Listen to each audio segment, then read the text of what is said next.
and the lessee realistically and fairly. A model tenancy law will also be finalized and circulated to the states. Large public infrastructure can be built on land parcels held by the central ministries and central public sector enterprises all across the country. Through an innovative instrument or innovative instruments such as joint development and concession, public infrastructure and affordable housing will be taken up. For ease of access to credit for MSMEs, Government has introduced providing of loans up to 1 crore rupees for MSMEs within 59 minutes through a dedicated online portal. Under the interest subvention scheme for MSMEs, 350 crores of rupees has been allocated for the year 2019-20 for 2% interest subvention for all GST registered MSMEs on fresh or on incremental loans. On fresh or on incremental loans. Government payments to suppliers and contractors are a major source of cash flow, especially to SMEs and MSMEs. Investment in MSMEs will receive a big boost if these delays in payment are eliminated. Government will create a payment platform for MSMEs to enable filing of bills and payment thereof on the platform itself, thereby cutting down the time and the process itself. Encouraged by the overwhelming response, the Government of India has decided to extend the pension benefit to about 3 crore retail traders and shopkeepers whose annual turnover is less than 1.5 crores under a new scheme, namely Pradhan Mantri Karam Yogi Man Dhan scheme. Enrollment into the scheme will be kept simple, requiring only Aadhaar and a bank account, and the rest will be on self-declaration. We recognize that investment-driven growth requires access to low-cost capital. It is estimated that India requires investments averaging 20 lakh crores of rupees every year. A number of measures are proposed to enhance the sources of capital for infrastructure financing. A credit guarantee enhancement corporation for which regulations have been notified by the RBI will be set up in 2019-20.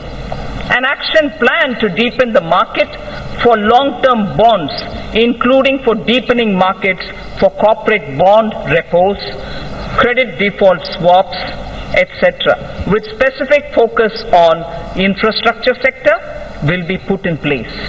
It is proposed to permit investments made by FIIs and FPIs in debt securities issued by Infrastructure Debt Fund, non-bank finance companies, the IDF, NBFCs, to be transferred, sold to any domestic investor within specified lock-in period. Corporate debt markets are crucial for the infrastructure sector. Given the need to further deepen bond markets, a number of measures are proposed to be taken up. To deepen the corporate tripartite repo market in corporate debt securities, government will work with regulators, the RBI and the SEBI, to enable stock exchanges to allow AA-rated bonds as collaterals. User-friendliness of trading platforms for corporate bonds will be reviewed, including issues arising out of capping of International Security Identification Number, the ISIN. It's right time to consider increasing minimum public shareholding in the listed companies. I have asked SEBI to consider raising the current threshold of 25% to 35%. As a key source of capital to the Indian economy, it is important to ensure a harmonized and hassle-free investment experience for foreign portfolio investors. Hence, it is proposed to rationalize and streamline the existing Know Your Customer, the KYC norms for FPIs to make it more investor-friendly without compromising the integrity of cross-border capital inflows. It is time to take our capital markets closer to the masses and meet various social welfare objectives related to inclusive growth and financial inclusion. I propose to initiate steps towards creating an electronic fundraising platform, a social stock exchange, under the regulatory ambit of Securities and Exchange Board of India, the SEBI, for listing social enterprises and voluntary organizations. For listing social enterprises and voluntary organizations working for the realization of a social welfare objective so that they can raise capital as equity, debt, or as units like a mutual fund. It is important to get retail investors to invest in treasury bills and securities issued by the government. Efforts made by the Reserve Bank will need to be supplemented with further institutional development using stock exchanges. For this purpose, interoperability of RBI depositories and SEBI depositories would be necessary to bring about seamless transfer of treasury bills and government securities between RBI and depository ledgers, and for enabling this, the government will take up necessary measures in this regard in consultation with RBI and the SEBI. FDI inflows into India have remained robust despite global headwinds. Speaker, sir, global foreign direct investment flows slid by 13% in 2018 to 1.3 trillion US dollars from 1.5 trillion in the previous year. The third consecutive annual decline according to the UNCTAD's UNCTAD's World Investment Report in 2019. This is India's FDI flows in 2018-19 remained strong. If that was the global picture, India's inflows in 18-19 remained strong at 64.37 billion US dollars, marking a 6% growth over the previous year. I propose to further consolidate, Speaker, sir, the gains in order to make India a more attractive FDI destination. A. The government will examine suggestions of further opening up of FDI in aviation, in media, animation, ABGC, and insurance sectors in consultation with all stakeholders. 100% foreign direct investment will be permitted for insurance intermediaries. Local sourcing norms will be eased for the FDI in single brand retail sector. Single brand retail sector. It's high time India not only gets integrated into global value chain of production of goods and services, but also become part of the global financial system to mobilize global savings, mostly institutionalized in pension, insurance, sovereign wealth funds, and so on. The government is contemplating organizing an annual Global Investors Meet in India using National Infrastructure Investment Fund as the anchor. Corporate leaders, top pension, insurance, sovereign wealth funds, top pension, insurance and sovereign wealth funds, and top digital technology and venture funds also. An important determinant of attracting cross-border investment, Speaker, sir, is availability of investable stock to the foreign portfolio investors. Assumes greater significance in view of the gradual shift from stock-targeted investments towards passive investment, whereby funds track global indices composition, of which depends upon available floating stock. Company from 24% to sectoral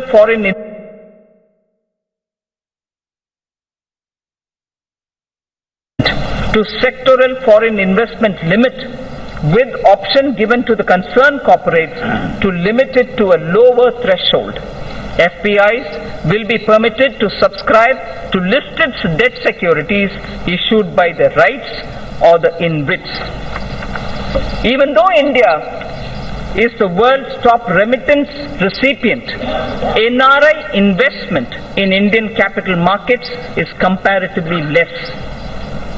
With a view to provide NRIs with seamless access to Indian equities, I propose to merge the NRI portfolio investment scheme route with the foreign portfolio investment route.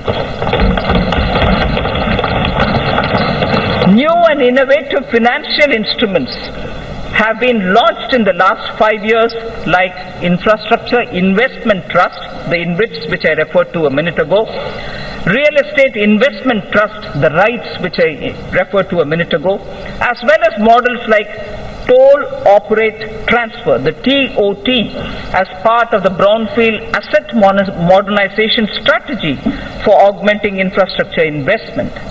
India has had a reasonable success in brownfield asset monetization, and several InvITs and one rate transaction have already been completed. Additionally, the National Highways Authority (NHAI) carried out one TOT transaction as well. The cumulative resources garnered through these instruments and model, Speaker Sir, exceed 24,000 crores of rupees. India has emerged as a major space power with the technology and ability to launch satellites and other space products at globally low cost level. Time has come to harness this ability commercially. A public sector enterprise, namely New Space India Limited, NSIL, has been incorporated as a new commercial arm of the Department of Space to tap the benefits of the research and development carried out by ISRO, Indian Space Research Organization. The company will spearhead commercialization of various space products, including production of launch vehicles, transfer of technologies, and marketing of space products. Sir, I've all the while spoken about the various means through which we can, at a macro level, reaching the $5 trillion target. Now I would just confine myself to talking about Gramin Bharat, the rural India, the various steps which we'll take towards strengthening our economy. Mahatma Gandhi ji had said, the soul of India lives in its villages. This year, even as we are marking the 150th birth anniversary of Mahatma Gandhi, I submit that our government keeps Antyodaya at the core of all its efforts. At the center of everything that we do, we keep Gaon, Garib और Kisan. मतलब गांव, गरीब और किसान केंद्र बिंदु है हमारे हर एक कार्यक्रम में. Honorable Prime Minister's two mega initiatives of Ujjwala Yojana and Saubhagya Yojana have transformed the lives of every rural family, dramatically improving ease of their living. Household access to clean cooking gas has seen an unprecedented expansion through provision of more than 7 crore LPG connections. All villages and almost 100% households across the country have been provided with electricity. A combination of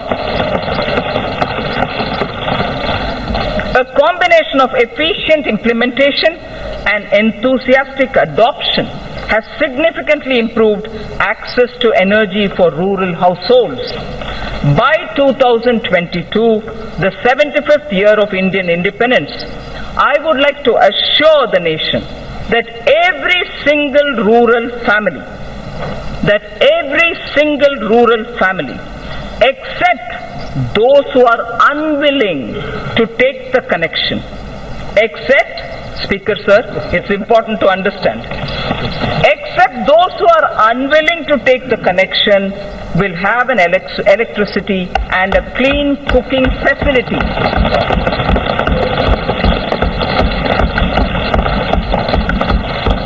Pradhan Mantri Awas Yojana, Gramin, aims to achieve the objective of housing for all by 2022. A total of 1.5 crore rural homes have been completed in the last 5 years. In the second phase of PMAY Gramin, during 2019-20 to 2021-22, 1.95 crore houses, 1.95 crore houses are proposed to be provided to the eligible beneficiaries. These houses are also being provided with amenities like toilets, electricity and LPG connections. With the use of technology, the DBT platform, the Direct Benefit Transfer platform and technology inputs, average number of days for completion of houses has been reduced from 314 days in 2015 and 16. It took us 314 days, Speaker sir. Now it is only 114 days. Please allow me to repeat this. If the completion of houses required 314 days in 2015-16, by the time it was 2017-18, it has now come down to only 114 days, and that is why the scale of our achievement is possible. Fishing and fishermen. Fishing and fishermen communities are closely aligned with farming and are crucial to rural India. Through a focused scheme, the Pradhan Mantri Matsya Sampada Yojana, the Department of Fisheries will establish a robust fisheries management framework. This will address critical gaps in the value chain, including infrastructure modernization, traceability, production, productivity, post-harvest management, and quality control.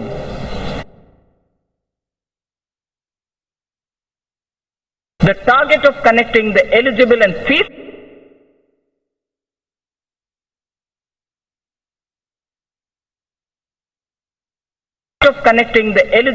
feasible habitations was advanced from 2022 to 2019 itself. I am happy to inform that all-weather connectivity has now been provided to over 97% of all such habitations. This has been possible by maintaining a high pace of road construction of 130 to 135 kilometers per day in the last 1,000 days. Committed to the agenda of sustainable development, 30,000 kilometers of Pradhan Mantri Gram Sadak Yojana roads have been built using green technology, waste plastic and cold mixed technology, thereby reducing the carbon footprint. With the changing economic scenario, it is important to upgrade roads connecting villages to the rural markets. For this, Pradhan Mantri Gram Sadak Yojana Phase 3 is envisaged to upgrade 1,25,000 kilometers of road length over the next 5 years, with an estimated cost of 80,250 crores of rupees. 1,25,000 kilometers of roads will be upgraded under Pradhan Mantri Gram Sadak Yojana Phase 3, and the amount estimated for this is 80,250 crores. Considering the fact that majority of people still live in villages and depend on agriculture and traditional industries, the scheme of Fund for Upgradation and Regeneration of Traditional Industries, SFURTI, Spurti is it, aims to set up more common facility centers to facilitate cluster-based development to make the traditional industries more productive, profitable, and capable for generating sustained employment opportunities. The focus sectors are bamboo, honey, and khadi clusters. The SFURTI envisions setting up of 100 new clusters during 2019-20, which should enable 50,000 artisans, economic value chain.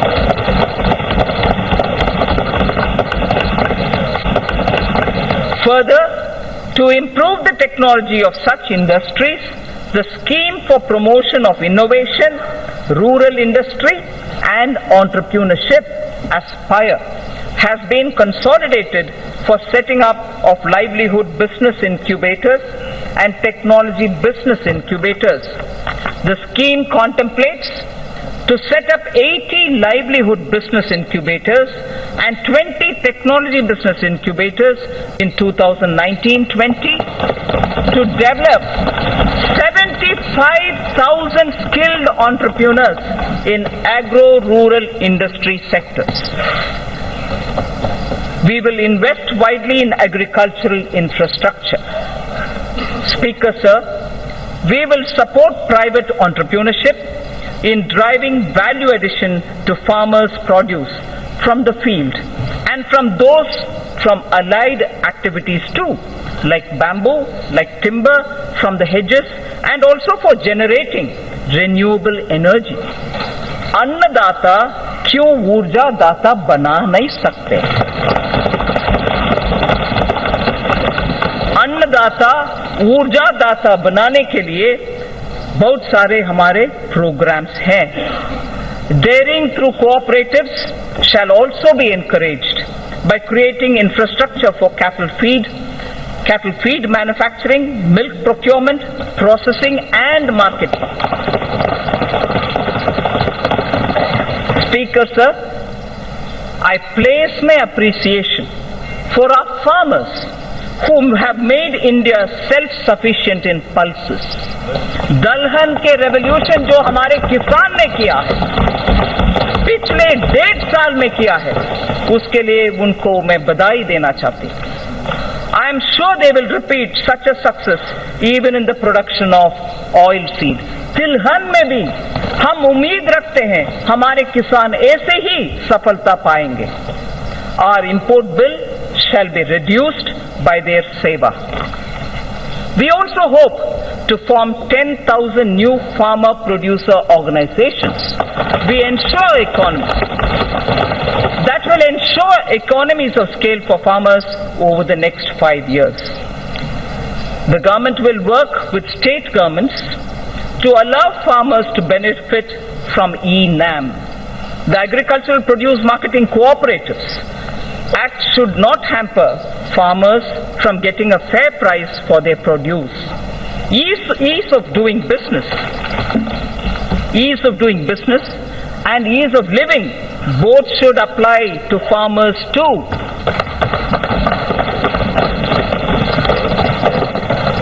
And we shall go back to basics on one count. Speaker, sir, I would like to draw your attention. We shall go back to basics on one count.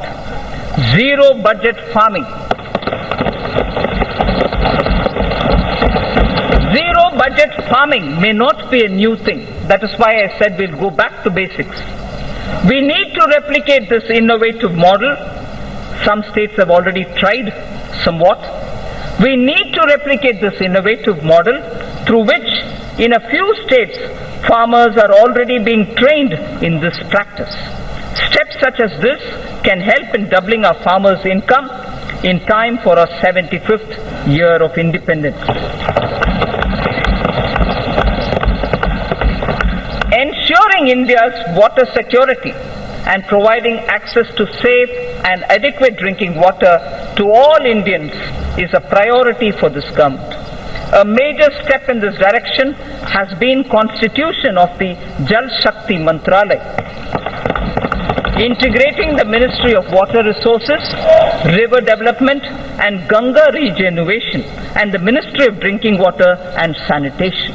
This was done by integrating these many ministries and departments. This new Mantralaya will look at the management of our water resources and water supply in an integrated and holistic manner and will work with states to ensure Har Ghar Jal. Har Ghar Jal to all rural households by 2024 under the Jal Jeevan Mission. This mission under the Department of Drinking Water and Sanitation will focus on integrated demand and supply side management of water at the local level, including creation of local infrastructure for source sustainability like rainwater harvesting, groundwater recharge and management of household wastewater for reuse in agriculture. The Jal Jeevan Mission will converge with other central and state government schemes to achieve its objectives of sustainable water supply management across the country. The government has identified 1,592 blocks which are critical and overexploited, spread across 256 districts for the Jal Shakti Abhiyan. Besides using funds available under various schemes, the government will also explore possibility of using additional funds available under the Compensatory Afforestation Fund Management and Planning Authority, the CAMPA, for this purpose.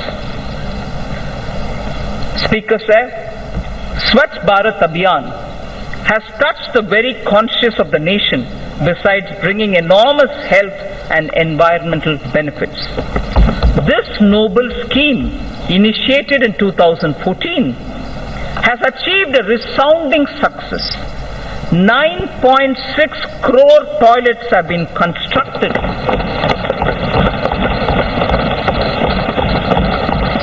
9.6 crore toilets have been constructed since October the 2nd, 2014. More than 5.6 lakh villages have become open defecation free. We have to build on this success.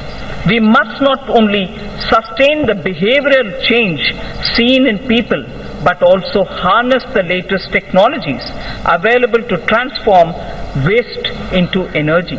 I propose to expand the Swachh Bharat mission to undertake sustainable solid waste management in every village.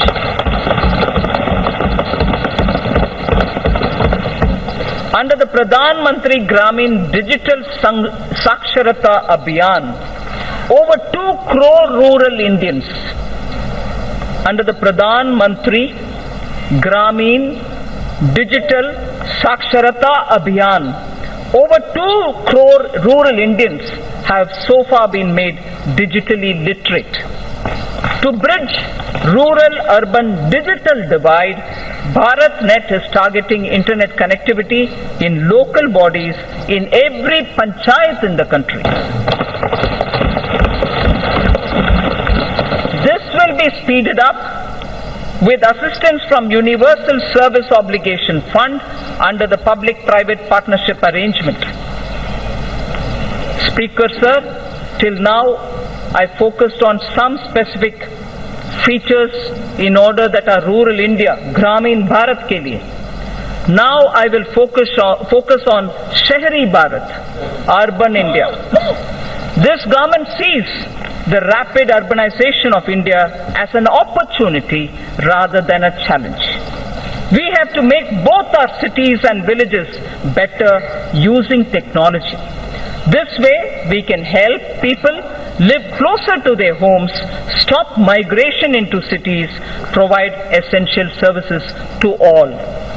Under Pradhan Mantri Awas Yojana, urban, over 81 lakh houses with an investment of about 4.83 lakh crores have been sanctioned, of which construction has started in about 47 lakh houses. Over 26 lakh houses have been completed, of which nearly 24 lakh houses have been delivered to the beneficiaries. There is large-scale adoption of new technologies for construction of these houses. Over 13 lakh houses have so far been constructed using these new technologies. More than 95% of our cities also have become ODS, open defecation free. 95% of all cities have become, or they have declared themselves ODS. More than 45,000 public and community toilets across 1,700 cities have been uploaded on Google Maps, covering more than 53% of India's urban population. Almost 1 crore citizens have downloaded the Swachhata app. The 150th birth anniversary of Mahatma Gandhi is an apt occasion for us to rededicate ourselves to the ideals of the Mahatma. Honorable Prime Minister took the sankalp of achieving Gandhiji's resolve of Swachh Bharat to make India open defecation free by 2nd October 2019. I am very satisfied and I am very happy to report to this august House that this would be achieved by the 2nd of October. To mark this occasion, the Rashtriya Swachhata Kendra will be inaugurated at Gandhi Darshan, Rajghat on 2nd October 2019. A Gandhipedia, like encyclopedia on Gandhi, a Gandhipedia is also being developed by National Council for Science Museums to sensitize youth and society at large about positive Gandhian values.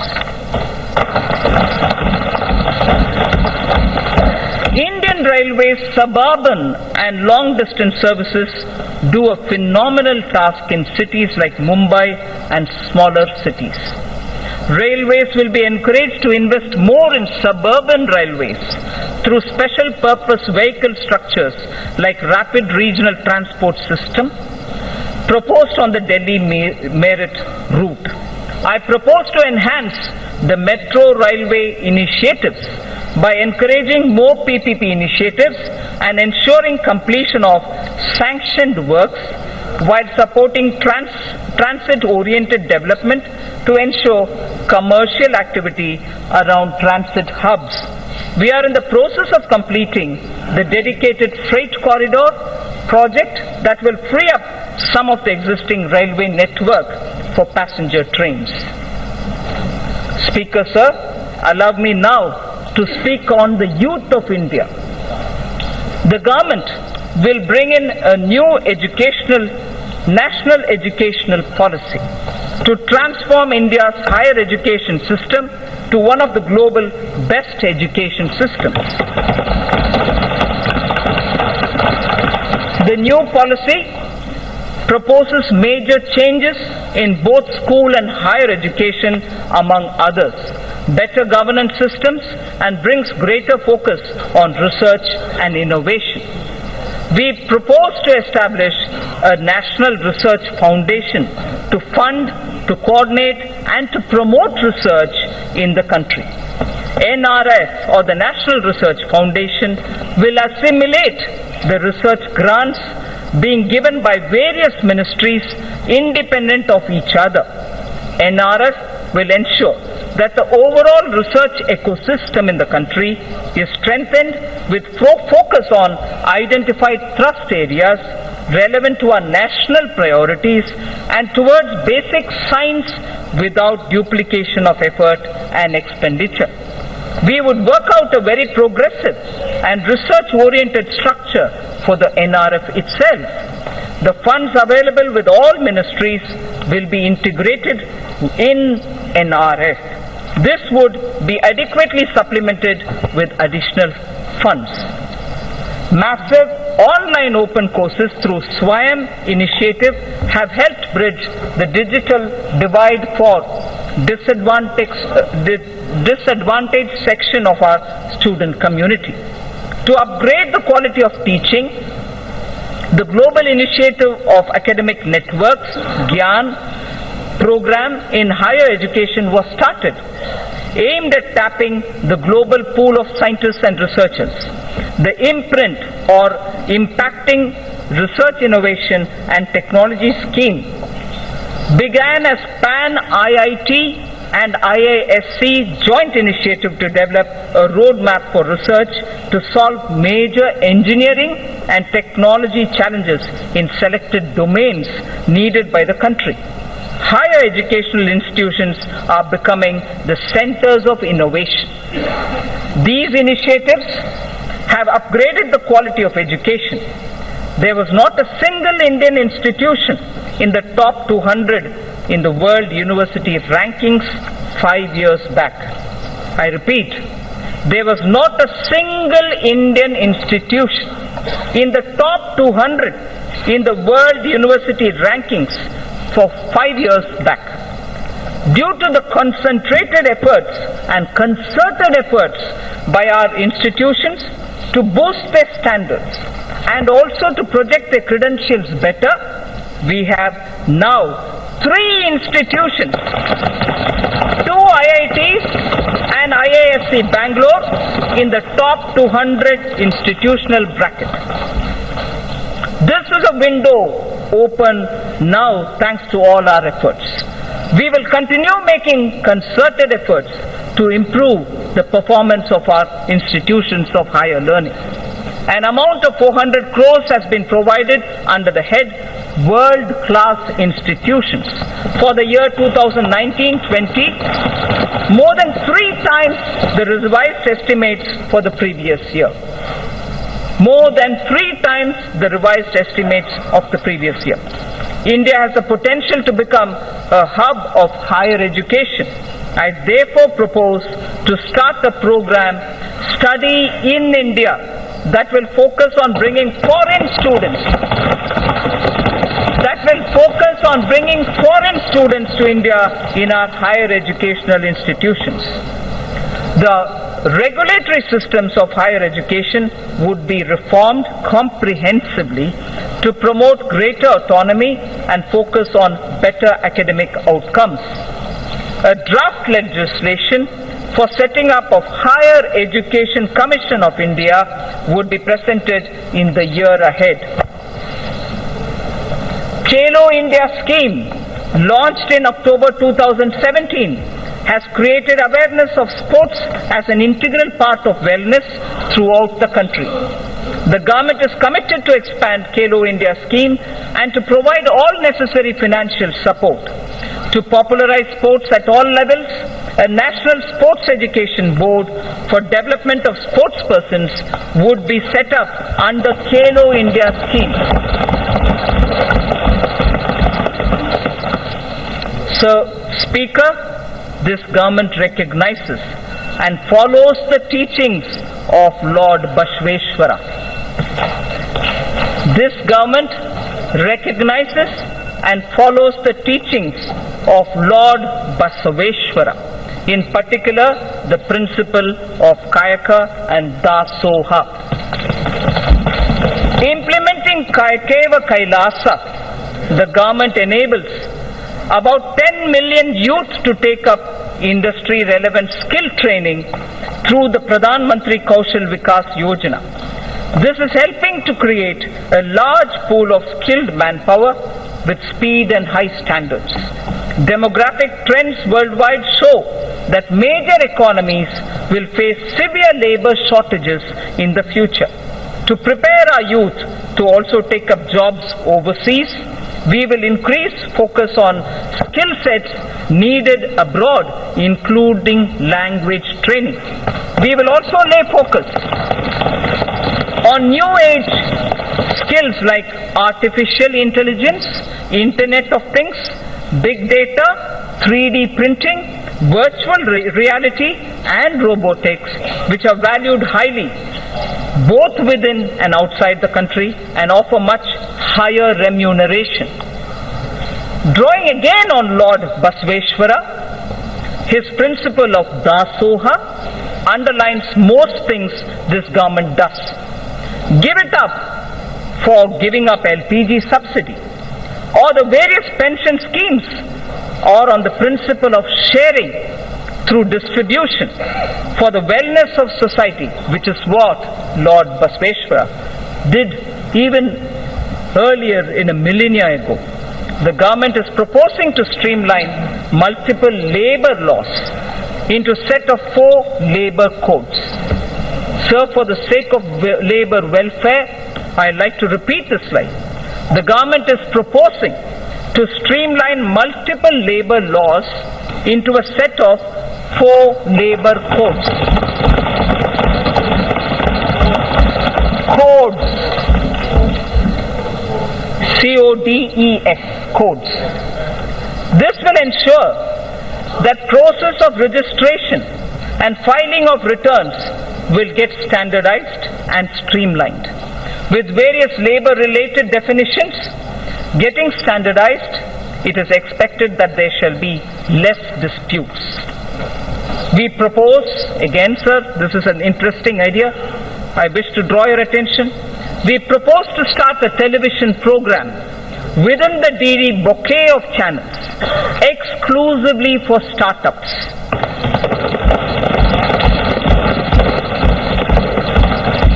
This shall serve as a platform for promoting startups, discussing issues affecting their growth, matchmaking with venture capitalists, and for funding and tax planning. This channel shall be designed and executed by startups themselves. Later in the speech, I shall deal with taxation matters of the startups. So, Stand Up India scheme has delivered enormous benefits. The country is witnessing emergence of thousands of entrepreneurs from women and also from scheduled caste and scheduled tribes. Most of them assisted to set up their own businesses and industry with capital provided under the Stand Up India scheme. Considering the beneficial results of the scheme and strong demand for its continuance by the SC and ST communities themselves, the scheme would now be continued for the entire period coinciding with the 15th Finance Commission, that is 2020 to 2025. The banks will provide financial assistance for demand-based businesses, including, for example, for acquisition of scavenging machines and robots. Sir Speaker, the Stand Up India scheme has made human dignity and self-esteem to go up. Kaikeva Kailasa, I said earlier, and I repeat, the Ministry of Petroleum and Natural Gas has enabled SC and ST entrepreneurs in providing bulk LPG transportation contracts to them. In a matter of 2 years, over 300 entrepreneurs have emerged as a result of the stand-up scheme. Machines and robots have been deployed to do scavenging, which also saved the manual scavengers their dignity. The synthesis between stand-up and start-up, with commercial banks playing the catalyst, has brought this transformational change. Sir, now I shall concentrate a few paragraphs on ease of living. After all, everything that this government does with the principle of minimum government, maximum governance is aimed at getting ordinary citizens' life a bit easier. So the ease of living is a very important principle. This government aims to bring greater ease of living in the lives of its citizens. Digital payments are gaining acceptance everywhere, including by the government. Use of technology is an effective way to ensure this. Pradhan Mantri Shram Yogi Man Dhan was launched on 5th March 2019 by the Honorable Prime Minister in Ahmedabad. The scheme aims at providing 3,000 rupees per month as pension on attaining the age of 60 to crores of workers in unorganized and informal sectors. About 30 lakh workers have already joined the scheme. For good quality of life and ease of living, maintaining a cleaner environment and ensuring sustainable energy use is absolutely vital. A program of mass scaling up of LED bulbs for widespread distribution at household level was taken up, resulting into massive replacement of incandescent bulbs and CFLs in the country. Approximately 35 crore LED bulbs have been distributed under the Ujala Yojana, leading to a cost saving, and this is very impressive. I request through you, respected Speaker, that all members present here listen to what cost saving has emerged because of the LED bulbs. Approximately 35 crore LED bulbs have been distributed under the Ujala Yojana, leading to a cost saving of 18,341 crores. And this 18,341 crores annually, every year, because of LED, this is what the country is saving. It is going to be free of incandescent, India is going to be free of incandescent bulbs, and CFL use has already become minuscule. We will use the approach of mission LED bulb method to promote the use of solar stoves and battery chargers in the country. To make railway travel a pleasant and satisfying experience to the common citizen, again ease of living, we will launch a massive program of railway station modernization this year. Railway station modernization will be launched this year. Honorable Speaker, sir, I draw the attention to the women of India. Nari to Narayani.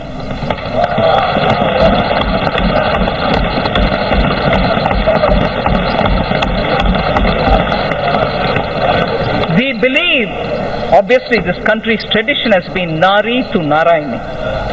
Swami Vivekananda, in a letter to Swami Ramakrishnananda, had said, "There's no chance for the welfare of the world unless the condition of women is improved." I repeat, there is no chance for the welfare of the world unless the condition of women is improved. It is not possible for a bird to fly on one wing. Swami Vivekananda's words. This government believes that we can make progress with greater women's participation. In India's growth story, sir, I would like to draw your attention. In India's growth story, particularly in the rural economy, Gramin Arthvyavastha mein, the role of women is a very sweet story.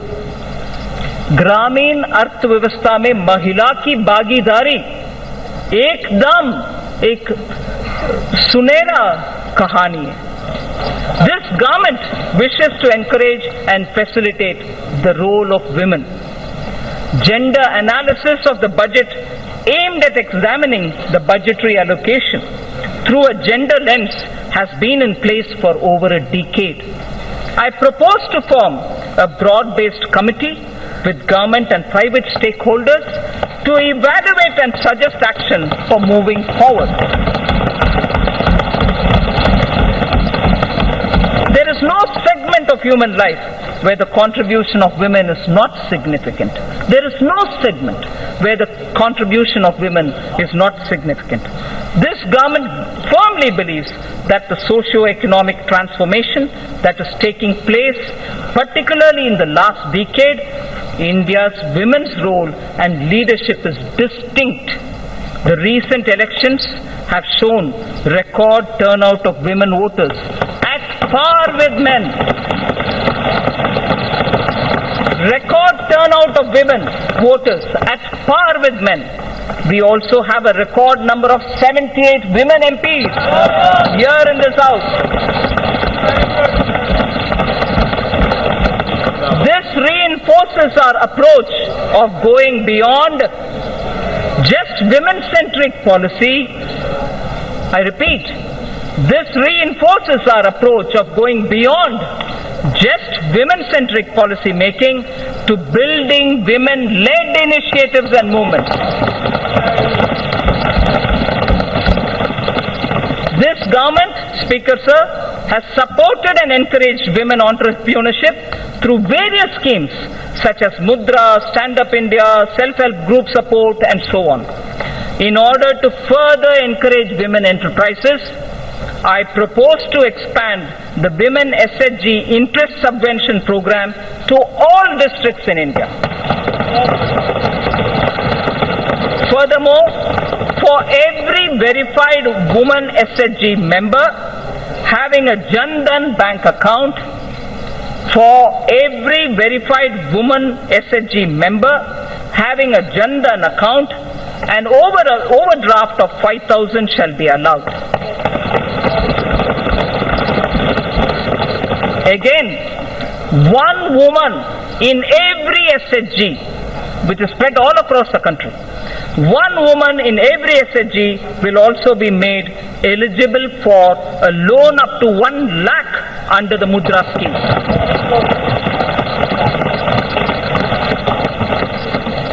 Speaker Sir, at the beginning I did tell you about India's soft power.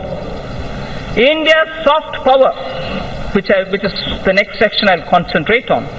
India's soft power is appreciated in so many different ways.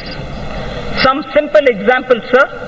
In the last 3 years, on the International Yoga Day, yoga has been practiced in large numbers in 192 countries around the world. Mahatma Gandhi's favorite bhajan, Vaishnav Janto Tene Kahiye, was sung by the respective lead artists from over 40 countries. The annual Bharat Ko Jano quiz competition is sought after as an event to participate by not only NRIs, non-resident Indians, but also several foreigners themselves. I propose to consider issuing Aadhaar card for non-resident Indians with Indian passports after their arrival in India without waiting for 180 days. I repeat it. I propose to consider issuing Aadhaar cards for non-resident Indians with Indian passports after their arrival in India without waiting for the mandatory 180 days, without waiting the issue. I propose to launch a mission which will integrate our traditional artisans and their creative products with global markets. Wherever necessary, we shall obtain patents for them and the geographical indicators, GI, for them. I wish to say this in Hindi for the larger audience of traditional artisans. इस उद्देश्य से मैं इस गरिमामय प्रांगण से पहली बार यह घोषणा करती हूं कि हम भारत के सृजनात्मक उद्योगों को अर्थव्यवस्था से जोड़कर जहां आवश्यक है बौद्धिक संपदा अधिकारों से संरक्षित करके राष्ट्रीय और अंतर्राष्ट्रीय बाजार तक पहुंचाने की मुहिम प्रारंभ करेंगे।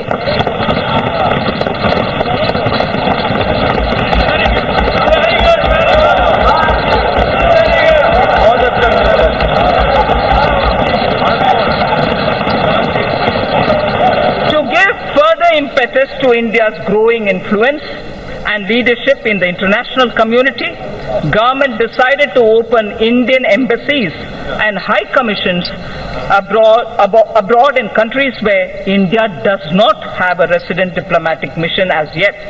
Accordingly, in March 2018, government approved opening of 18 new Indian diplomatic missions in Africa.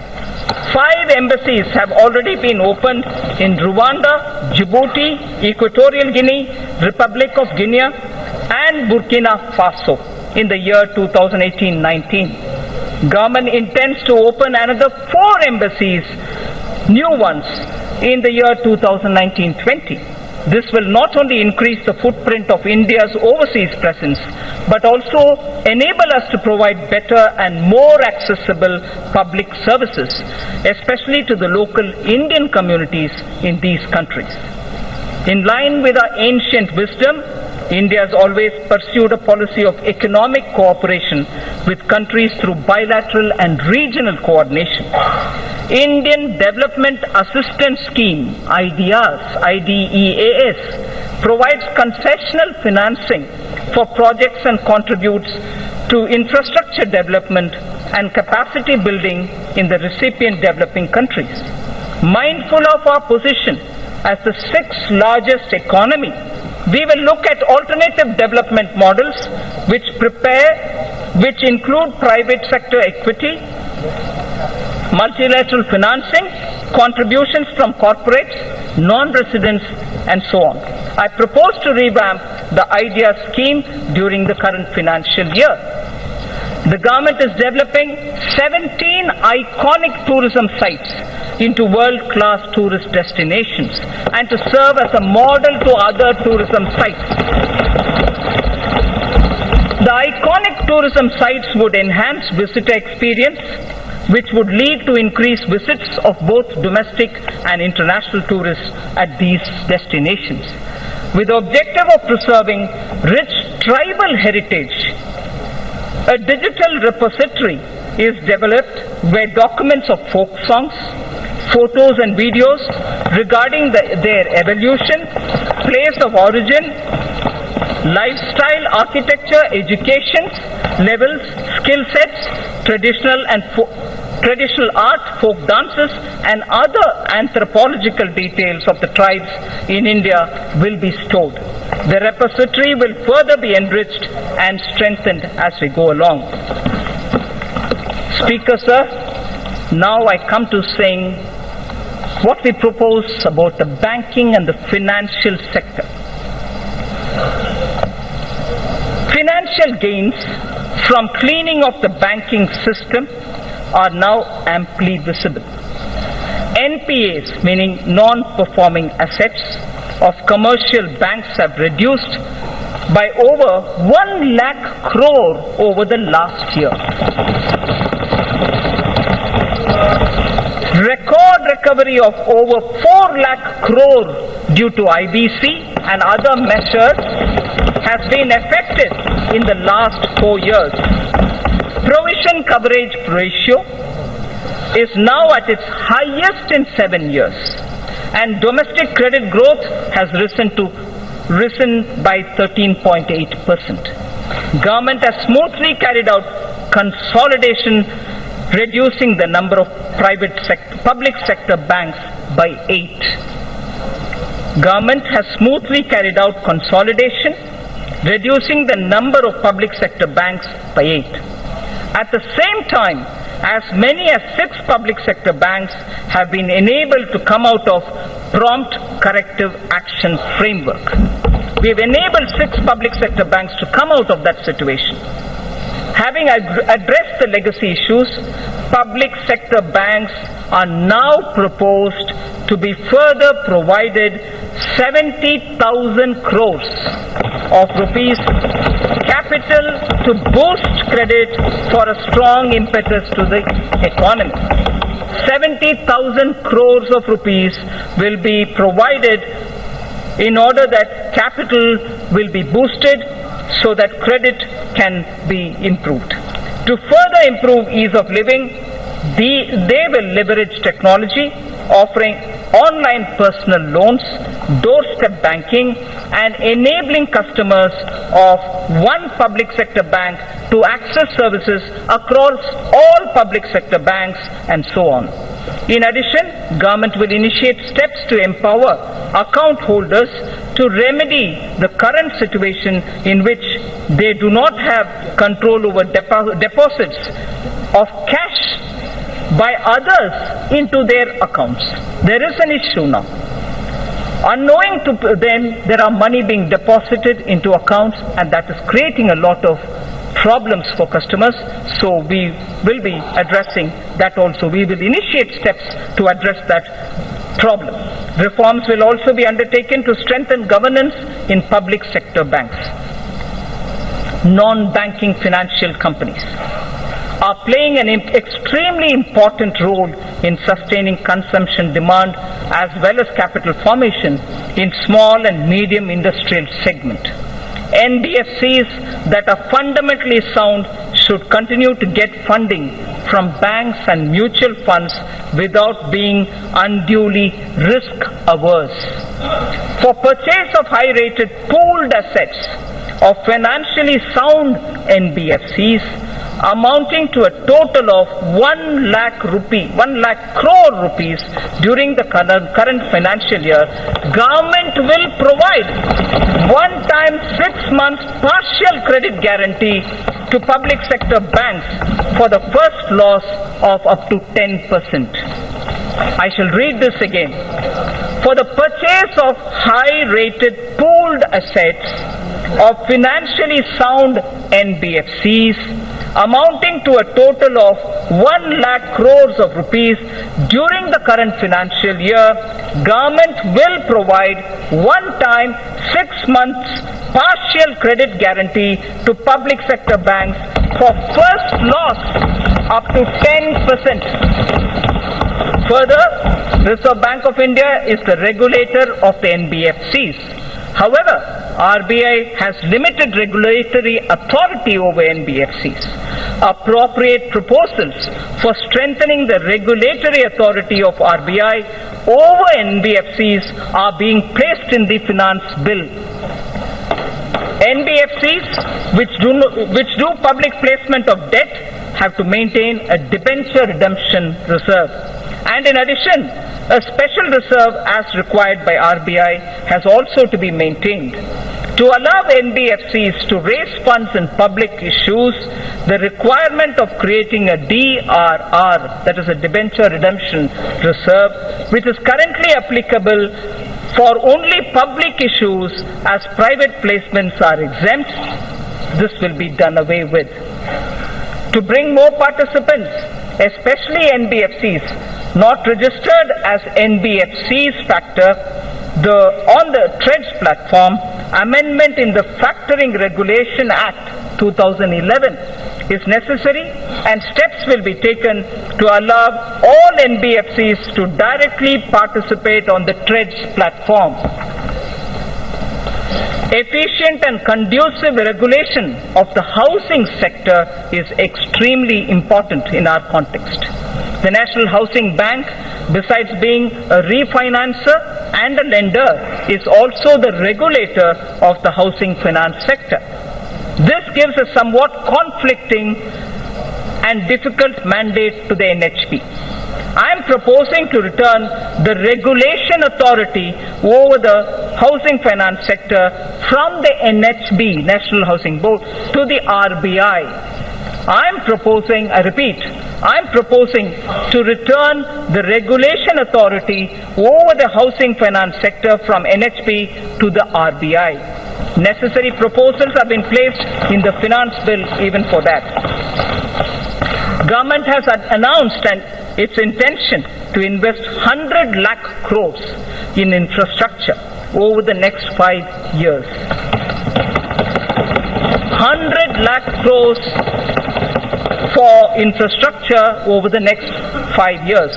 To this end, it is proposed to set up an expert committee to study the current situation relating to long-term finance and our past experience with development finance institutions, and this committee shall recommend the structure and required flow of funds through development finance institutions. The situation will be reviewed by them and they will suggest measures. Pension Fund Regulatory Development Authority, PFRDA, implements and regulates the National Pension System, the NPS, and Atal Pension Yojana through various intermediaries, including, inter alia, the NPS Trust, keeping in view the wider interest of the subscribers and to maintain arm's length relationship of the NPS Trust with PFRDA. Steps will be taken to separate the NPS Trust from PFRDA with appropriate organizational structure. To facilitate onshoring of international insurance transactions and to enable opening of branches by foreign reinsurers in the International Financial Service Center, it is proposed to reduce net owned fund requirement from 5,000 crores to 1,000 crores, 1,000 crores. I'll repeat that sentence, sir.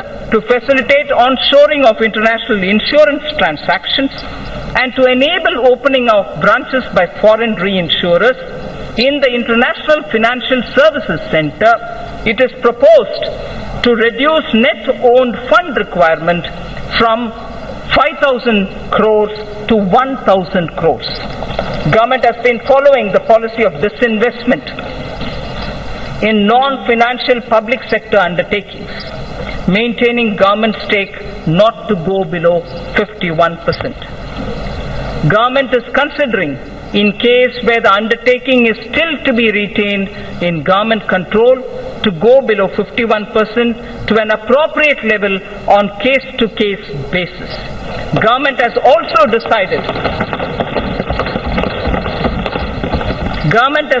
decided to modify present policy of retaining 51% government stake to retaining 51% stake inclusive of the stake of government controlled institutions. Sir Speaker, in order to improve the capital flows into the Indian economy, it is important to align domestic corporate systems and practices with global ones. It is also appreciated that global finance movement in equity uses certain parameters to evaluate the stocks in which they choose to invest.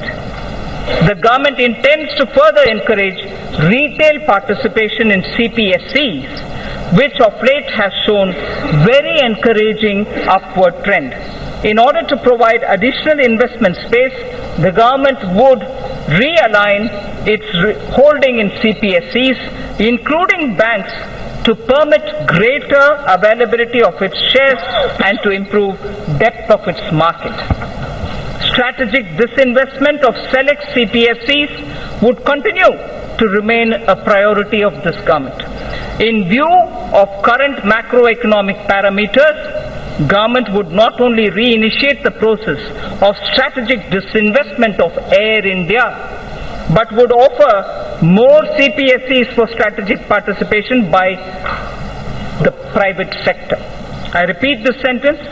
Strategic disinvestment of select CPSEs would continue to remain a priority for this government. In view of current macroeconomic parameters, government would not only reinitiate the process of strategic disinvestment of Air India, but also would offer more CPSEs for strategic participation by the private sector. Government is setting an enhanced target of rupees 1,05,000 crore of disinvestment receipts for the financial year 2019-20.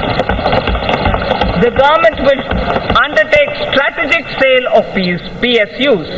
The government will also continue to do consolidation of PSUs in the non-financial space as well. Sir, ETFs have proved to be an important investment opportunity for retail investors and has turned out to be a good instrument of Government of India's disinvestment program. To expand this further, Government will offer an investment option in ETFs on the line of equity linked savings scheme, which is ELSS. This would encourage long-term investments in CPSEs. For bringing better public ownership of the PSUs and also bring greater commercial and market orientation of the listed PSUs, the government will take all necessary steps to meet public shareholding norms of 25% for all listed PSUs and raise the foreign shareholding limits to maximum permissible sector limits for all PSUs, companies which are part of emerging market index.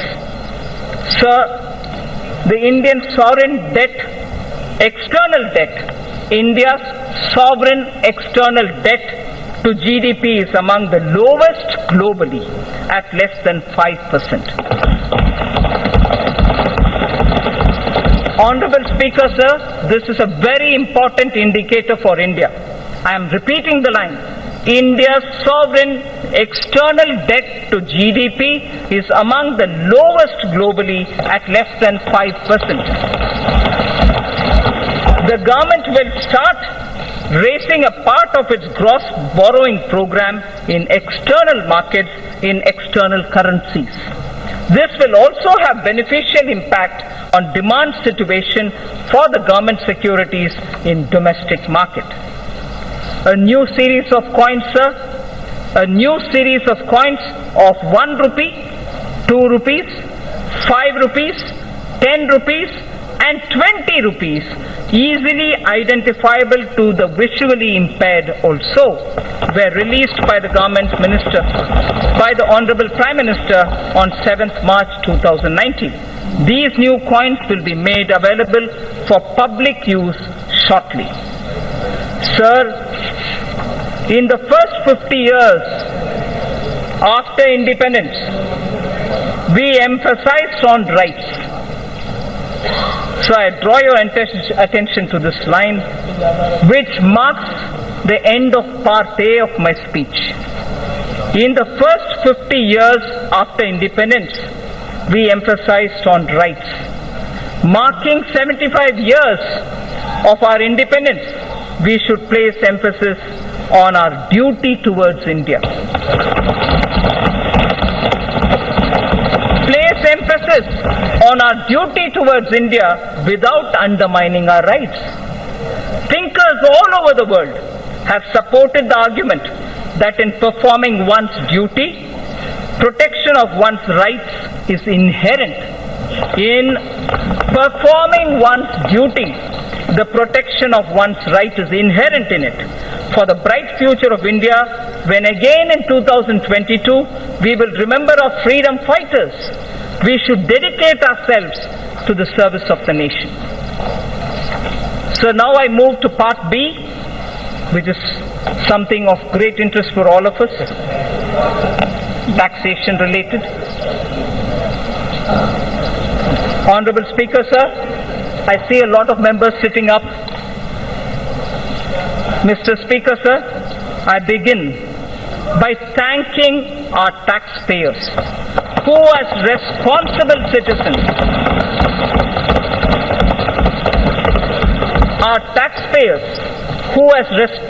citizens, perform their duty by paying their taxes. It is because of their valuable contribution that our government is able to work for our collective dream of inclusive and all-round development of our nation. I place my appreciation to the honest taxpayer of India. At this juncture, sir, I find wisdom in a line from Purananuru, which is a Sangam time Tamil literature piece. A Tamil Sangam era work, and this is done by Tisirandayar,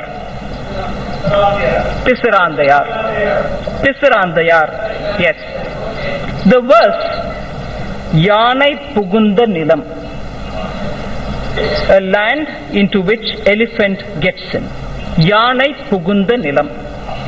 This was sung as an advice to the king a Pandyan king, Pandyan Aruvudai Nambi. The king is Pandyan Aruvudai Nambi, and Pisarandayar gives this advice to him. It's a long verse. I'm only picking up the first line, some line from the middle and the end. Kai nel aruthu kavalang koline. Kai nel aruthu kavalang koline. Arivudai vendan neriyarindhu koline. Arivudai vendan neriyarindhu koline. Parivu taba edukkum pindam natchin. Parivu taba edukkum pindam natchin. Yanai pukka pulam pol. Yanai pukka pulam pola. Taanum unnan ulagamum kedume. Meaning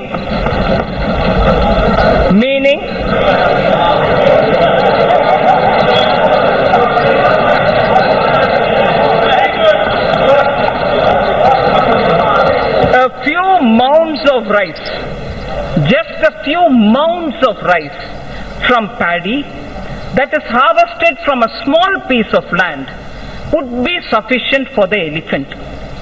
For an elephant, just a few mounds of rice cooked from paddy which is taken from a small piece of land will be sufficient.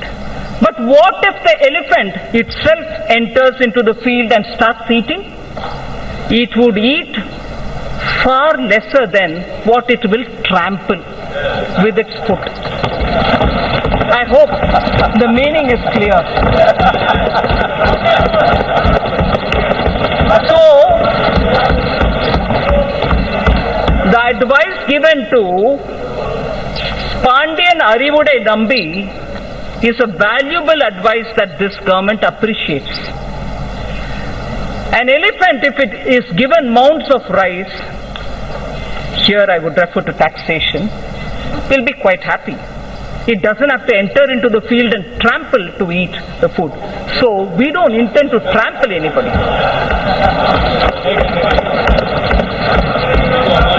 Sir, indirect taxes therefore, sir,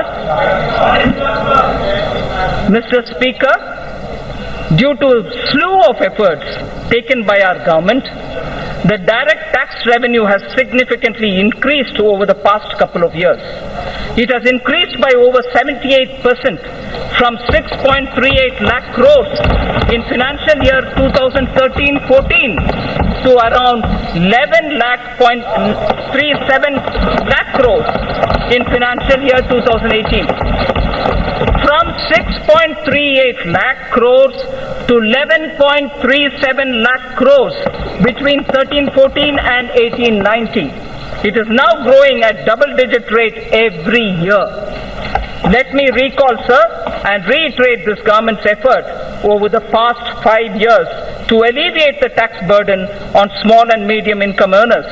This includes self-employed as well as small traders, salary earners and senior citizens. Only when their annual taxable income exceeds 5 lakhs.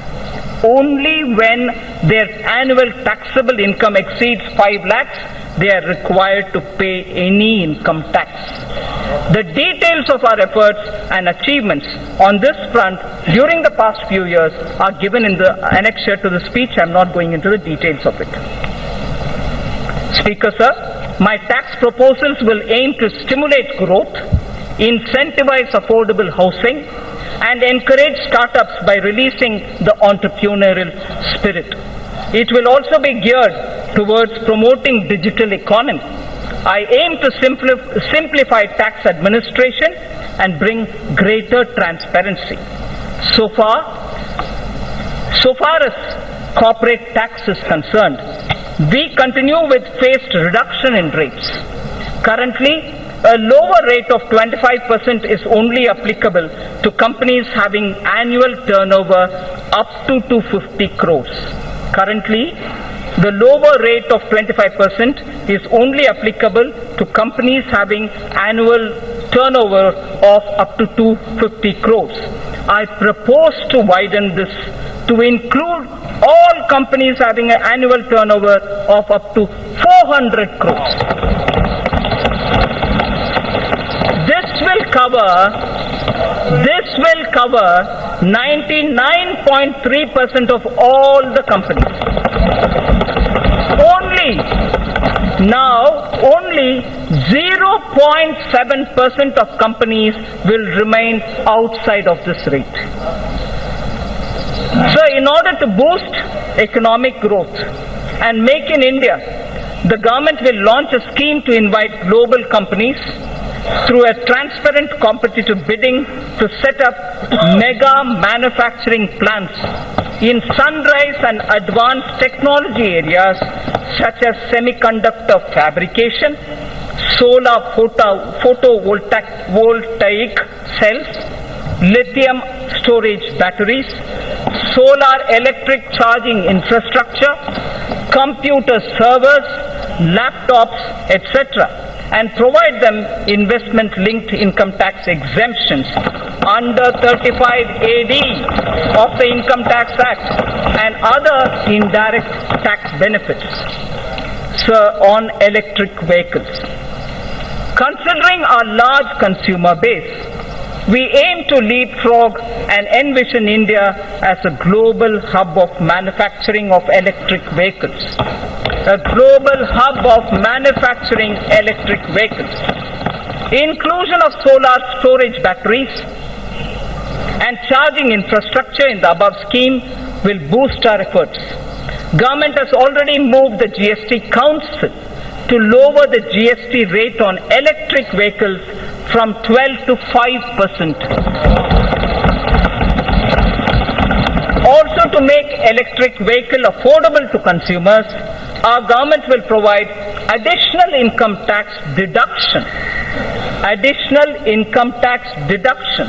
of 1.5 lakhs of rupees on the interest paid on loans taken to purchase electric vehicles. What does this mean? This amounts to a benefit of 2.5 lakh crores over the loan period to the taxpayer who takes loans to purchase electric vehicles.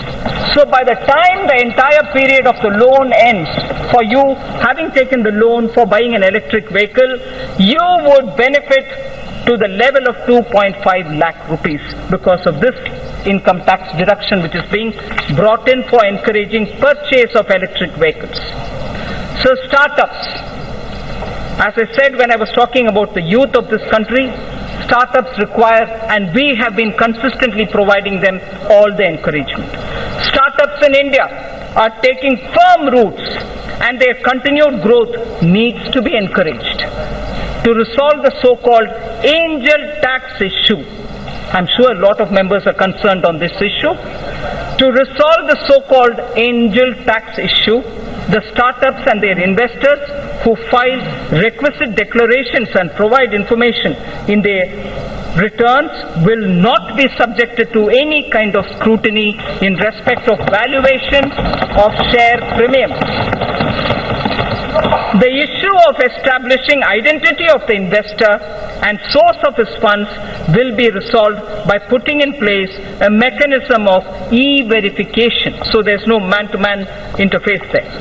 With these funds raised by startups will not require, the funds raised by startups will not require any kind of scrutiny from the income tax department.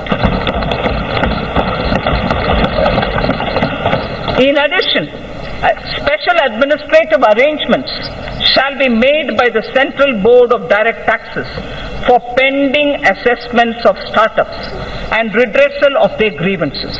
It will be ensured that no inquiry or verification in such cases be carried out by the assessing officer without obtaining approval of his supervisory officer. So the element of discretion with which startups were suffering has been removed. So without obtaining the approval of his supervisory officer, an assessing officer shall not worry the assessing. At present, startups are not required to justify fair market value of their shares issued to certain investors, including Category 1 alternative investment funds. I propose to extend this benefit to category 2 alternative investment funds also. At the moment it's available for AIS category 1. Now I expand this to include category 2 AIS also. Therefore, valuation of shares issued to these funds shall be beyond the scope of income tax scrutiny. Again, you get out of income tax scrutiny one that has been done. I also propose to relax some of the conditions for carry forward and set off losses in the case of startups. I also propose to extend the period of exemption of capital gains arising from sale of residential house for investment in startups up to 31/3/2021. And relax certain other conditions of this exemption. So affordable housing, which is an aim of this government. For realization of the goal of housing for all and affordable housing, a tax holiday has already been provided on the profits earned by developers of affordable housing. Also, interest paid on housing loans is allowed as a deduction to the extent of 2 lakhs in respect of self-occupied property. In order to provide a further impetus, I propose to allow an additional deduction of up to 1,50,000 rupees for interest paid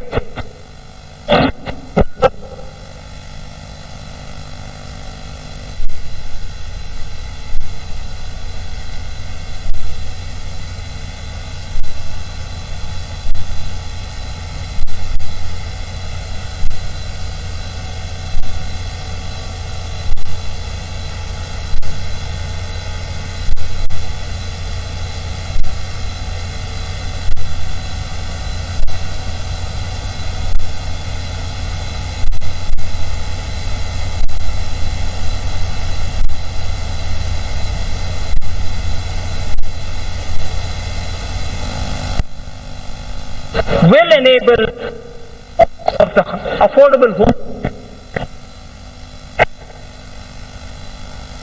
home loan runs, the net gain would be 7 lakh of rupees. This will immediately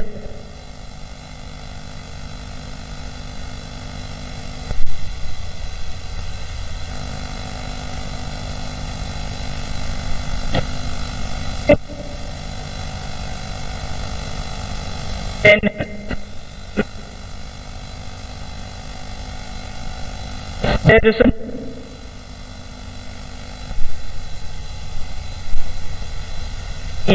schedule.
to 121, a drastic improvement. I now propose to implement series of measures that will leverage technology to make compliance easier for the taxpayer.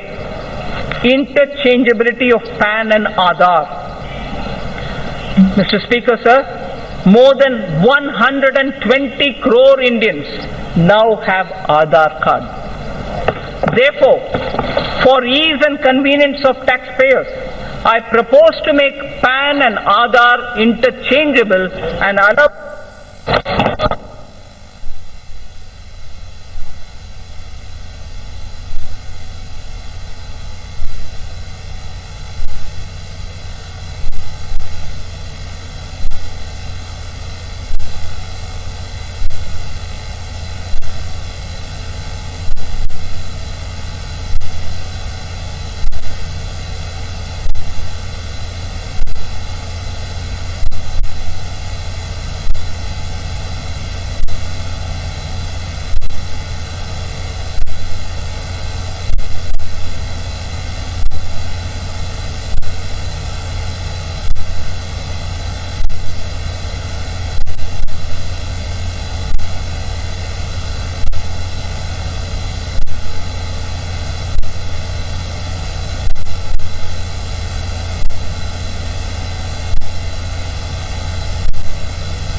judging the performance of GST. The details are given in the annexure. We are further simplifying the GST processes. A simplified single monthly return is being rolled out. Taxpayer having annual turnover of less than 5 crore shall file only quarterly returns. Free accounting software for return preparation has been made available to small businesses. A fully automated GST refund module shall be implemented. Multiple tax ledgers for a taxpayer shall be replaced by just one. It's also proposed to move an electronic invoice system wherein invoice details will be captured in a central system at issuance.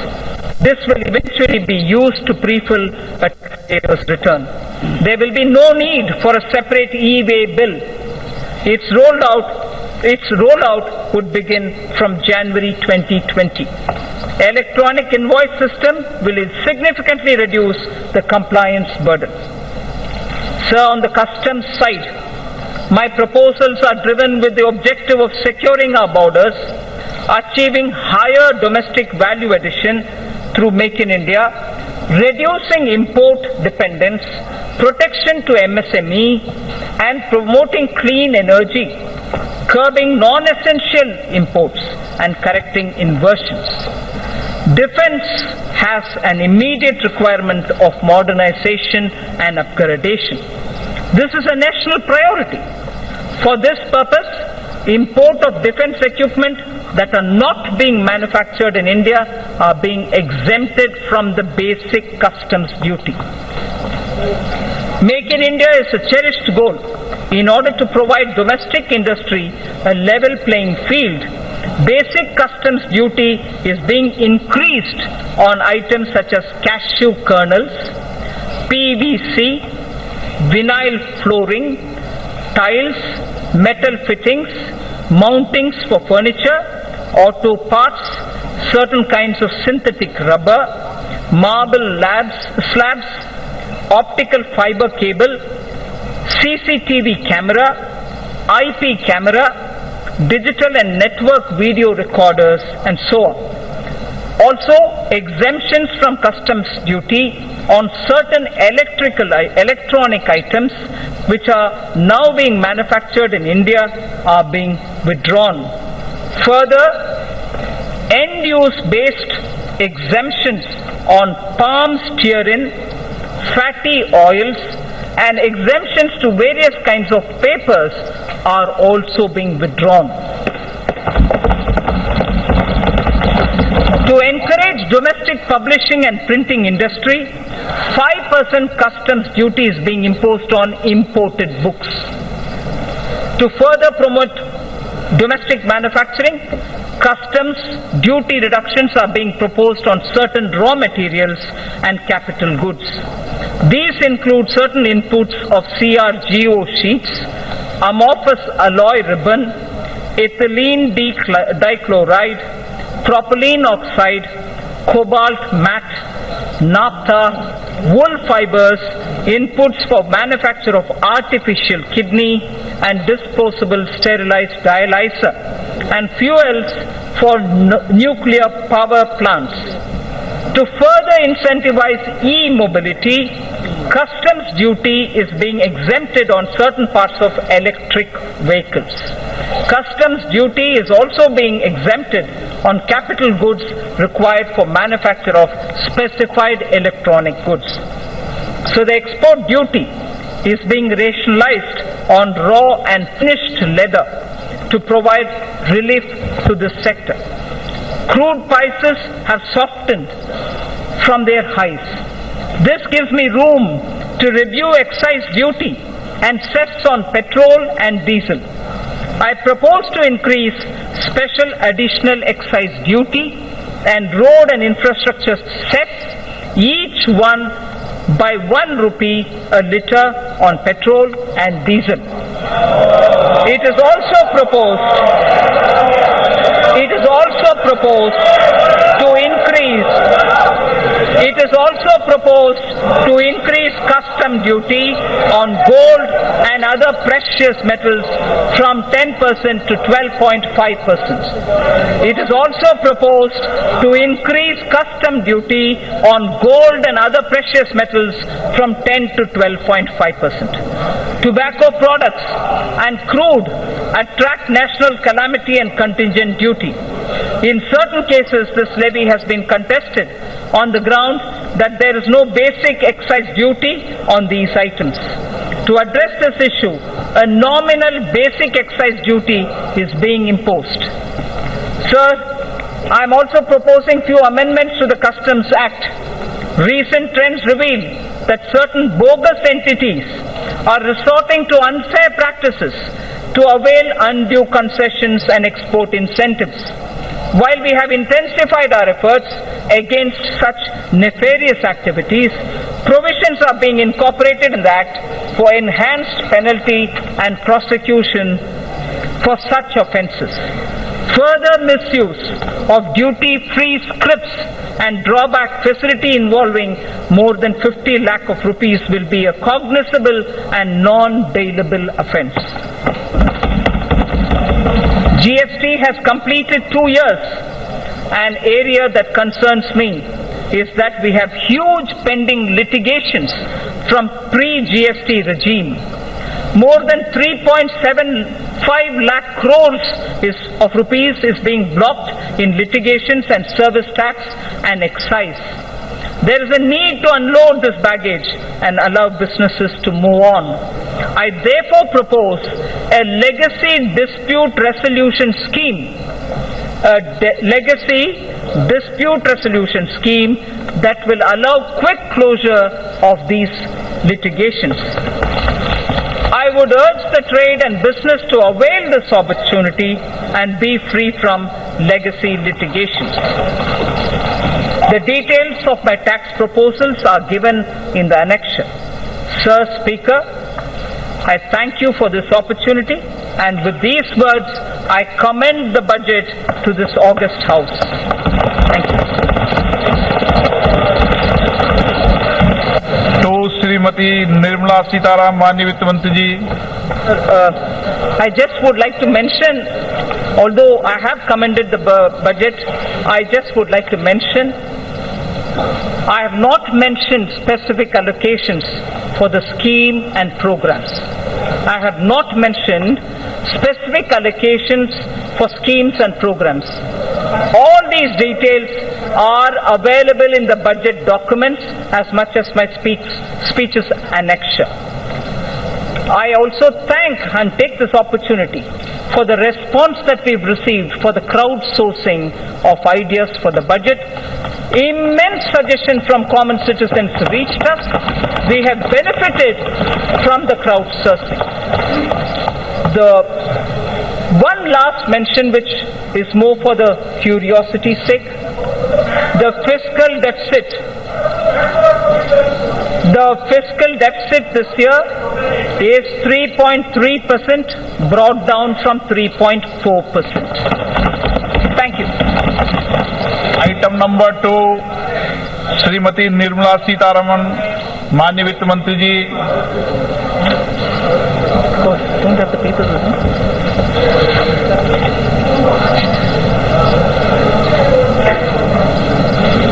Sir, with your permission, I rise to lay on the table the statements regarding medium-term fiscal policy, fiscal policy statement, and the macroeconomic framework statement under Section 3, subsection 1 of the Fiscal Responsibility and Budget Management FRBM Act 2003. Item number 3. Sir, with your permission again, I rise to move for leave to introduce the Finance number 2 Bill 2019. प्रश्न ये है कि वित्त विधेयक को पुनर्स्थापित करने की अनुमति प्रदान की जाए. जो सदस्य इसके पक्ष में हाँ कहें, जो सदस्य इसके विरोध में ना कहें. मेरे विचार में निर्णय हाँ वालों के पक्ष में हुआ है. हाँ वालों के पक्ष हुआ है, अनुमति प्रदान की जाती है. माननीय मंत्री जी, अब विधेयक को पुनर्स्थापित करें. Sir, I now introduce the bill. माननीय सदस्यों, मैं इस सभा की ओर से देश की पहली पूर्णकालिक महिला वित्त मंत्री जी को बजट पेश करने के लिए बहुत बहुत बधाई देता हूं और मैं सभी माननीय सदस्यों को भी 2 घंटे 15 मिनट तक आपने जिस शांतिपूर्ण ढंग से सरकार के पहले बजट को सुना उसके लिए भी आपको बहुत बहुत बधाई देता हूं। सभा की कार्रवाई सोमवार दिनांक 8 जुलाई 2019 को सुबह 11 बजे तक के लिए स्थगित की जाती है।